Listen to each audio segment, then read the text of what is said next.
What is going on, everyone? Chris here with Cali Moto TV. Welcome back to the channel. Welcome back to On Any Motor Power Sports, because we're gonna ride this Aprilia RS 457. It is a bike that I'm interested to kind of see what she's about. This segment of bikes, the 300 to 500 range, really has some interesting competition as far as like the KTM 390, the 400, the Hondas and the Kawasaki's. This at 457, because Aprilia just can't do a simple 400cc, they gotta be better than KTM, so they come out with a 457. We're gonna see what this bike's all about. I haven't ridden a KTM 390, so I can't say if it's better or not, but we're gonna go for a ride. It's warm, we're gonna enjoy it, see how this lightweight bike feels, then we're gonna come back and talk about it. If you wanna see an actual owner's review of this bike from the time they got it to some track time to the different tires that they use, check out Andy Ruhl, R-U-H-L.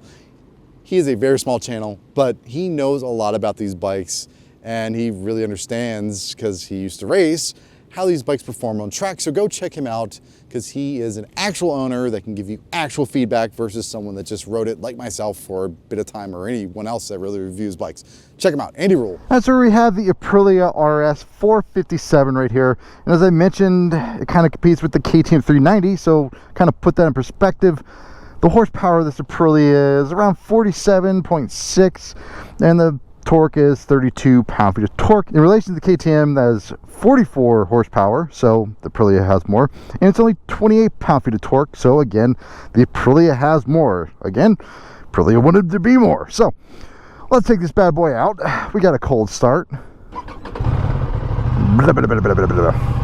The fun thing about this Aprilia is it's not necessarily meant just for, entry-level riders. This thing has some pedigree on the track. A buddy of mine has one, and we'll see down the road if we're able to take it out on track and actually see what she's about. But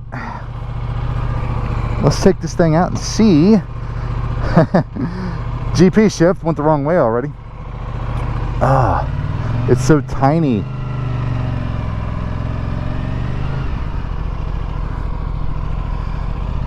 Maiden voyage.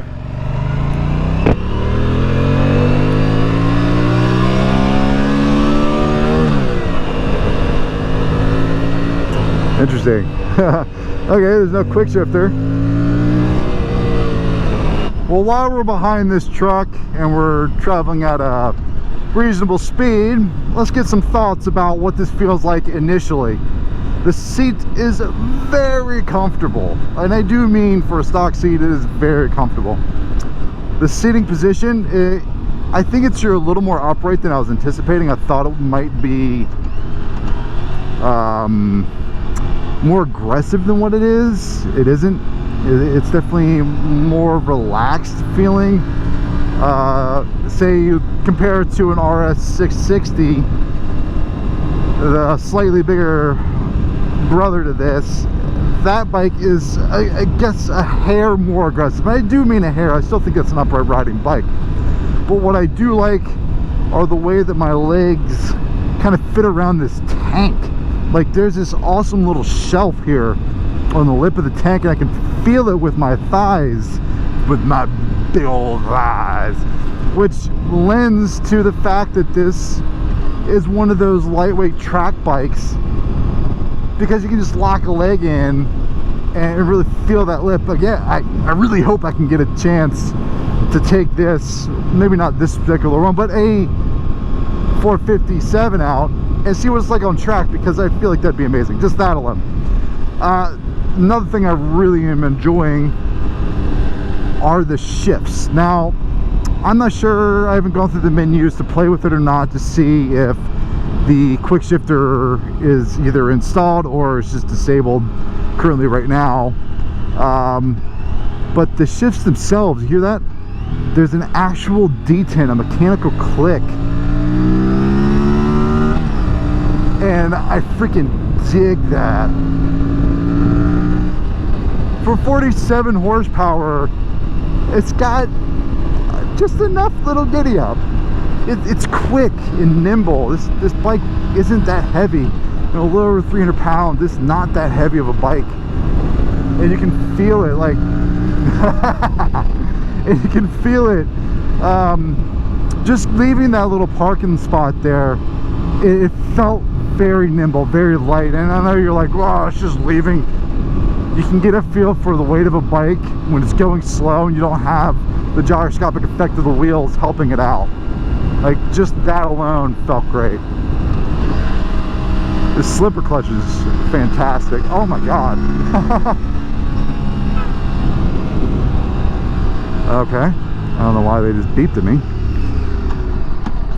The brakes have not the biggest bite initially, and again, this is just slowing down, but the more pressure you give, the better they are. This is one of those bikes that, whoops. This is one of those bikes that if you like it and you really want to tailor it towards the track, like you want to change out the suspension, change out the brakes, really lends to those types of upgrades and will just make this even better. I know the RS 660 that the shop here at Onimoto has, they did that, and that bike is phenomenal on track. This I feel like would be the same, and much like the KTM, which again lends to doing upgrades and modifications to in the sense of improving it for track purposes. That's its competitor, that KTM. This bike's fun. Looks like it redlines around 10,500. It goes all the way up to 13,000. Whether it actually goes that far, I don't know. Which is honestly a lot for this parallel twin. It's kind of annoying, and I don't know if it's just because it hasn't fully broken in yet or not, but the tach flashes at you when it's right around 5,000 RPMs. It starts flashing at you, and again, that could just be because this bike isn't really broken in. People can never see on the side of the road. Man, I love that quick. The shifter on this is great, even though it's not a quick shifter auto blipper. I feel like you can fit one in. It would just make this bike even better. What do we think of the styling? You know, I think I like it more than the RS 660. I think I like more how this section doesn't seem so bulbous like the RS 660 is trying to be. Like, it's trying to add a little bit too much. I like this down here. It just looks good. I think it looks more clean. A buddy of mine thinks that like the back's too narrow and it looks kind of like a KTM 390, and then like it comes out and just kind of gets a little too bulbous. I actually like the proportions. I like the back into the front, that nice streamline, and like I said, it sounds quite good. Yeah, it's got a nice little blub, blub, blub, blub, blub. Let's have some fun, shall we? The noise this thing makes is fantastic. It's got this nice bellow to it.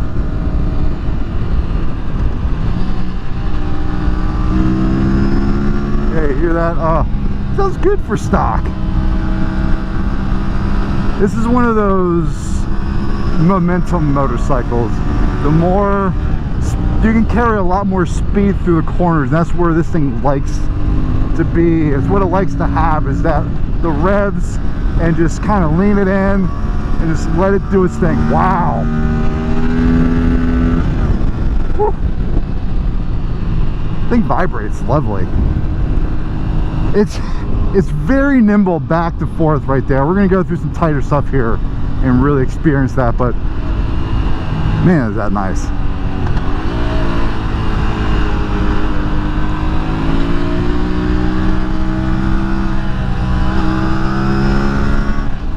Very nice. Wow. Wow, wow, wow, wow. I can see why this particular segment has really taken off, because, you know, there's the ridiculous, you know, RSV4s and the V4s and the BMW S1000, M1000 RRs. Some people just don't want that. They want something light and nimble.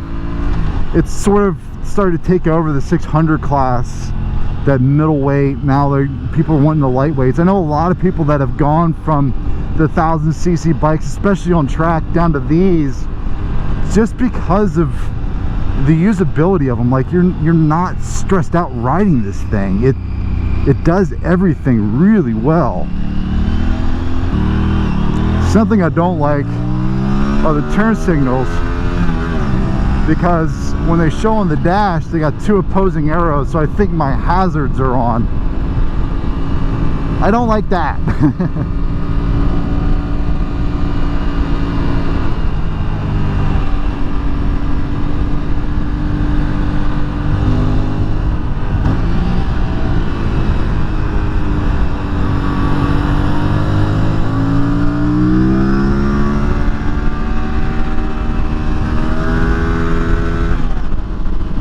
I want a little more revs there in 3rd gear or 2nd gear, because I feel like I'm shifting a lot through something like this.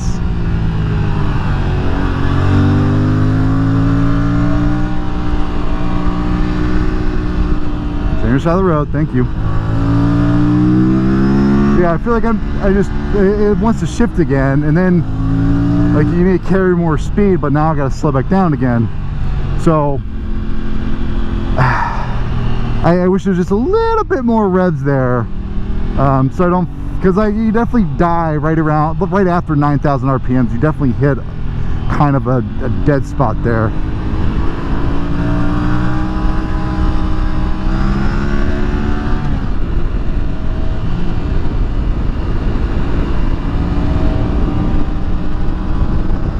But man, is this thing just, it's so effortless. There's the right amount of power with the right weight, a nice chassis. Like it's not super soft. One of my criticisms with the Tuono, especially the Tuono 660, was just how soft the suspension and everything felt. This isn't stiff by any stretch. It's nice and supple, but it's tight enough. For someone like me, it's over 200 pounds. It doesn't feel like I'm just mushing and bouncing around. It's nice and stable and planted. The brakes, even though it's kind of got a single disc, some bikes feel weird like that. Like the EBRs have a single brake, and they felt really strange. Like there's a weird vibration whenever you were brake hard on them. At least to me they did. They felt weird. I thought there was a car coming the other way. I saw the back end of a white vehicle and thought it was a car. That was bebopping. They were actually going away from me. But yeah, so the single rotor doesn't really affect me very much. I think with the lightness of this bike, it's a good mix. I think another rotor might be too much, in all honesty. But all in all, the riding impressions are, it's very tame, very comfortable. The suspension, chassis, and everything's very compliant with what you're trying to do as far as your riding goes. It handles inputs very well.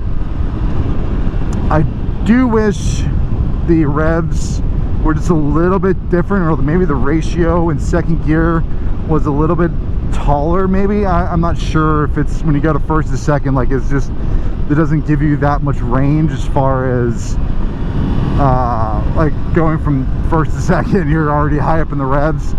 Maybe that can be adjusted with some sprockets. I don't know. I'm not the sprocket man, but in general, straight out of the box, if you were to give me this on track, I would have an absolute blast of a day. I wouldn't be tired because it is not like it's a handful. I don't trust the brakes a ton. I don't quite like how they felt there. Again, this is a new bike, so maybe there's some bedding in or some other stuff that needs to happen. I don't know. But they're strong enough. This transmission's phenomenal.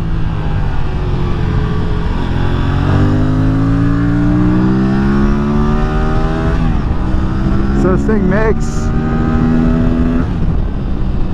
you know, power down the 3,000 range. And you can tell, like, it makes it easier to maneuver out here on the streets. So you just saw it then. This little guy down here is your turn signal. I've pushed it numerous times before and it won't turn off the turn signal. So that's weird. The switch gear, at least this, is odd. Now, I've been in sport mode this whole time. I read that wet mode really neuters the power, and I didn't really want to experience that. So you'll have to play with that yourselves. It's what you're looking at. But for the purpose of wet mode and making it safe in the rain, it makes sense. It's just I didn't want to experience it. Let's head back to the shop and kind of maybe talk about it in a little bit more detail. What are my initial thoughts? What are my impressions of this RS 457? Power is great. It's not too much, it's not too little. I do think you need to shift way too often for this bike, especially that one section where I'm going around a turn and uphill. It didn't know if it wanted to be between second and third gear. First gear was too high on the revs, so it does need a little bit of shifting help. So that's kind of a niggle for me that I don't like. Also, the brakes, while they have a decent bite and are decently strong, they do kind of leave a little bit to be desired. Again, this is a new bike. A lot of things might need to change on this as far as, you know, the pads being bedded in and what have you. So take that with a grain of salt. The seat and the riding position, the seat's super soft, very comfortable, and the riding position is fantastic, especially from here to there. Your legs lock in, like I mentioned while riding. Let's see if I get an angle here, where they come up and that way, like your knees lock into that point right there. And of really any bike, this one captures just a really good riding position. It is a little upright, but you have so much room to move around, and the looks of it, I dig this spot. Like I said, it's just looks so good. Let's look at the dash real quick. Turn it on. Aprilia. See if I get this to look good. Okay, so we were in sport. To change modes, there's a little button down here, but you get decent information. So as you see down there, there's a fuel gauge. Holy crap. Click through, you got the trip. You can see some just very basic information. It's got 500 miles on it, nothing crazy. It's very simplistic in nature, and I kind of dig that. That's the whole point of this bike, is to be that entry-level rider type. I honestly want to say this is a track bike. This thing is going to be a blast on any of your tracks out there. It's not going to be a handful. It's going to be so good to learn on. So that is my take on this beautiful 2025, 2024, whatever, Aprilia RS 457. It is comfortable. It is fun to ride. And it's something you can definitely grow with and just become a better rider with. So if you all were to go from 1000cc down to a smaller bike like this, or if you're looking to get into racing, which one would you choose?